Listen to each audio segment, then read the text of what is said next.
Jubilee Hills MLA టికెట్పై మిగతా పార్టీలు ఎలా ఉన్నా కానీ అధికార పార్టీ మరోవైపు బీఆర్ఎస్ పార్టీ ఎలా ఉన్నా కానీ ఈ విషయంలో బీజేపీ ఒక అడుగు ముందుకు వేసింది. ఎస్, ఒక అభ్యర్థినైతే నిలబెట్టేసే ప్రయత్నం అయితే చేసింది. ఆ అభ్యర్థి ఎవరో కాదు, బాలకృష్ణ అంటే ఎన్టీఆర్ వంశస్థురాలుగా ఉన్నటువంటి సుహాసిని. ఎస్, గత సార్వత్రిక ఎన్నికల్లో సుహాసిని కూకట్పల్లి నుంచి ఎమ్మెల్యేగా బరిలోకి దిగి ఓడిపోయినటువంటి విషయం మనందరికీ తెలిసిందే. సో ఈ యొక్క ప్రస్తుతం జూబ్లీహిల్స్ బీజేపీ అభ్యర్థిగా సుహాసిని నిలబెట్టినటువంటి సందర్భం. సో క్లారిటీ అయితే జూబ్లీహిల్స్ బైపోల్కి సంబంధించి బీజేపీ క్యాండిడేట్ ఎవరు అనేటువంటి ఒక చాలామంది మిలియన్ డాలర్ల ప్రశ్నగా ఉన్నట్టు దానికి ఇప్పుడు హైకమాండ్, బీజేపీ హైకమాండ్ నిజంగా నివృత్తి చేసేటువంటి అంశంగా మనం చెప్పక తప్పదు. ఎస్, దీనికి సంబంధించినటువంటి ఒక పూర్తి స్థాయి అప్డేట్ ఒకసారి చూద్దాం. మాగంటి గోపీనాథ్ సతీమణికి బీఆర్ఎస్ టికెట్. సానుభూతితో కమ్మ సెటిలర్స్ను నమ్ముకున్నటువంటి బీఆర్ఎస్ ప్లాన్కు చెక్ పెట్టేందుకు బీజేపీ మాస్టర్ స్కెచ్. కమ్మ అలాగే సెటిలర్స్ ఓట్లను రాబట్టేందుకు బరిలోకి దిగుతున్నటువంటి బీజేపీ తరపున నందమూరి వారసురాలు సుహాసిని. జూబ్లీహిల్స్ బరిలో మహిళను పెట్టాలని కాంగ్రెస్ ఆలోచన. ఎస్, తెలంగాణలో జూబ్లీహిల్స్ బైపోల్స్ పాలిటిక్స్ ఆసక్తికరంగా మారిపోయాయి. ఉప ఎన్నికకు ఎన్నికల సంఘం అన్ని రకాలుగా సిద్ధమైపోయింది. బీఆర్ఎస్ ఎమ్మెల్యే మాగంటి గోపీనాథ్ మృతితో ఖాళీ అయినటువంటి సిట్టింగ్ సీటును నిలబెట్టుకునేందుకు బీఆర్ఎస్ ప్రయత్నిస్తోంది. బీఆర్ఎస్ నుంచి దివంగత నేత మాగంటి గోపీనాథ్ సతీమణి మాగంటి సునీత బరిలోకి దిగబోతున్నట్లుగా తెలుస్తోంది. భర్త చనిపోయిన సింపతితో పాటు కమ్మ అలాగే ఆంధ్ర సెటిలర్ల ఓట్లు కలిసి వస్తాయని అంచనా వేస్తోంది కారు పార్టీ అధిష్టానం.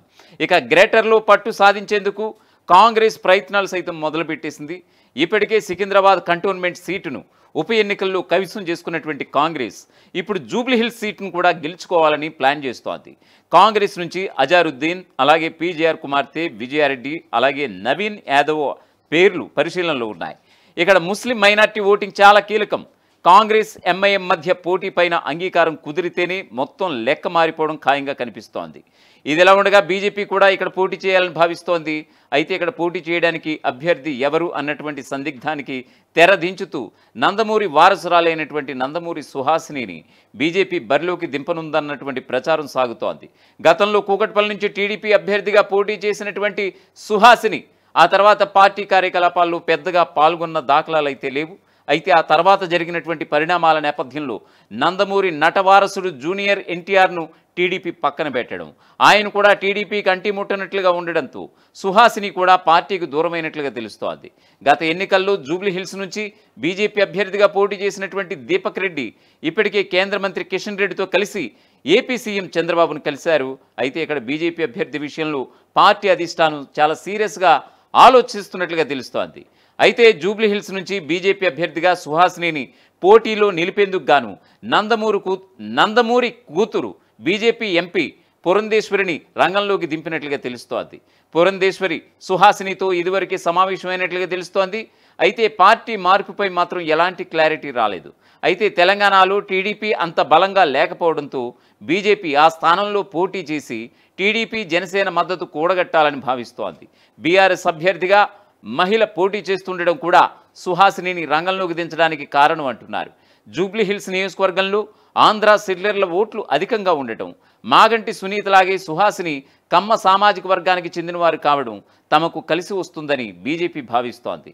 గతంలో టీడీపీ నుంచి గెలిచినటువంటి మాగంటి గోపీనాథ్ రాష్ట్ర విభజన అనంతరం బీఆర్ఎస్లో జాయిన్ అయ్యారు. అయితే ఆ సమయంలో టీడీపీ ఓట్ బ్యాంక్ అంతా కూడా ఆయన వైపే మొగ్గు చూపింది. అయితే ఇప్పుడు సుహాసిని ఇక్కడ పోటీ చేస్తే నందమూరి మీద ప్రేమ ఉన్న టీడీపీ ఓటర్లు కూడా ఆమెకు మద్దతుగా నిలుస్తారని బీజేపీ భావిస్తున్నట్లుగా ఉంది. మరొక వైపు జూబ్లీహిల్స్లో కూడా కమ్మ సామాజిక వర్గం, ఆంధ్ర సెటిలర్స్ ఓటర్లు ఎక్కువగా ఉండడంతో నందమూరి సుహాసినిని బరిలోకి దింపితే కూటమి జూబ్లీహిల్స్లో మెరుగైన ఓట్లు సాధిస్తుందన్నటువంటి భావనలో టీడీపీ ఉందట. ఆమెను ఎలాగైనా ఒప్పించి టీడీపీ తరపున పోటీ చేయించాలని స్థానిక టీడీపీ నేతలు అధిష్టానం దృష్టికి తీసుకువెళ్లారట. అంతేకాదు టీడీపీ తెలంగాణలో రీఎంట్రీకి జూబ్లీహిల్స్ ఉప ఎన్నికను అస్త్రంగా వాడుకునేందుకు ప్లాన్ చేస్తున్నారట స్థానిక సైకిల్ పార్టీ నేతలు. ఇదిలా ఉంటే మరొక వైపు జూబ్లీహిల్స్ నియోజకవర్గం ఉప ఎన్నిక బరిలోకి మహిళా మనులు దిగబోతున్నట్లుగా స్థానికుల్లో జోరుగా ప్రచారం సాగుతోంది. ఇటు బీఆర్ఎస్ పార్టీ నుంచి మాగంటి గోపీనాథ్ సతీమణి సునీతకు టికెట్ ఖరారైనట్లుగా బలమైన సంకేతాలు వెలువడడంతో అధికార కాంగ్రెస్ పార్టీ కూడా మహిళా నేతనే రంగంలోకి దింపాలని, అందుకు నగర మేయర్ గద్వాల్ విజయలక్ష్మిని తెరపైకి తీసుకురాబోతున్నట్లుగా ఆ పార్టీ కార్పొరేటర్లు వెల్లడిస్తున్నారు. అధికార కాంగ్రెస్ పార్టీ నుంచి ప్రస్తుత నగర మేయర్ గద్వాల విజయలక్ష్మిని బరిలోకి దింపాలని ఆ పార్టీ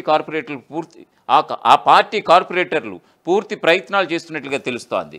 ప్రస్తుతం గ్రేటర్లో జరుగుతున్నటువంటి అభివృద్ధి, సన్నబియ్యం, ఉచిత నీటి సరఫరా, రేషన్ కార్డులు వంటివి నగర మేయర్కు ప్లస్ పాయింట్గా మారుతాయి అనటంలో కార్పొరేటర్లు మంచి ధీమాగా ఉన్నట్లుగా తెలుస్తోంది. బీసీ వర్గానికి చెందినటువంటి నగర మేయర్గా సిటీ ప్రజలకు అందించినటువంటి సేవలు, అలాగే మహిళా నేతకు అవకాశం ఇవ్వడం, స్థానిక కార్పొరేటర్ల బలం కూడా ఆమె గెలుపును ఖాయం చేస్తుందనేది స్థానిక సీనియర్లు వెల్లడిస్తున్నారు. స్థానిక ప్రజలకు అందుబాటులో ఉండరనేది అజారుద్దీన్ పైనే కార్పొరేటర్లు వ్యతిరేకిస్తున్నట్లుగా చర్చ సాగుతోంది.